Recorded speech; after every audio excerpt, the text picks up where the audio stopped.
Inilah hal dasar yang harus kita ketahui sebelum menyemplung ke dunia perkontenan. Halo guys, assalamualaikum. Ketemu lagi di video sederhana aku. Seperti biasa, temenin aku beberes sambil aku sharing seputar FB Pro. Jadi, buat kalian yang baru nyemplung jadi konten kreator, wajib simak ini ya guys, biar kalian itu nggak tersesat di jalan yang salah. Di Facebook itu banyak banget hal-hal yang menyesatkan berujung merugikan konten kreator pemula. Karena kalau salah jalan ngonten, maka waktu yang kita gunakan itu terbuang percuma. Jadi, waktu kita tuh hanya terbuang sia-sia aja dengan mengikuti hal-hal yang tidak berfaedah. Aku ngomong kayak gini bukan sok suhu ya guys. Ini tuh berdasarkan pengalaman pribadi aku. Karena jujur sebagai konten kreator tentu awalnya aku juga pernah jadi pemula dan aku juga pernah tersesat juga guys. Gara-gara melakukan tindakan-tindakan yang gak seharusnya dilakukan oleh konten kreator. Nah, berikut adalah hal yang harus kalian ketahui dan kuasai ketika nyemplung ke dunia konten kreator. Yang pertama, kalian harus tahu konten itu 90% harus ngonten dan 10% baru kita gunakan untuk interaksi. Jangan sampai terbalik ya. Kita gunakan lebih banyak waktu untuk interaksi tapi mengabaikan konten kita.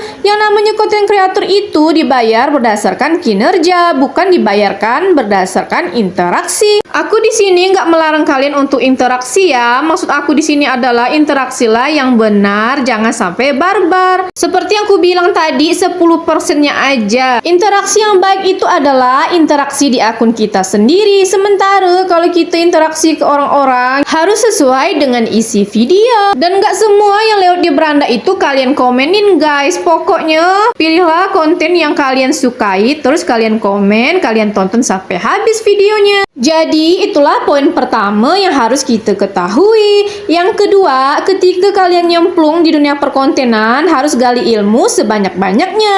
Harus belajar cara voice over, harus belajar cara edit video, dan harus belajar apa-apa yang melanggar dan apa-apa yang bisa buat akun kita bisa tetap aman. Karena percuma monet kalau begitu monet langsung dismonet karena melakukan tindakan yang melanggar kebijakan monetisasi. Jadi itu harus kita tahu guys. Yang ketiga, kalian jangan malas ngonten karena kita tuh dibayar berdasarkan konten alias kinerja kita. Kerja dimanapun pasti harus kerja dulu baru dapat hasil. Gak ada ceritanya begitu monet langsung digaji tanpa bikin konten. Ya udah, sampai di sini dulu ya video aku. Bye bye.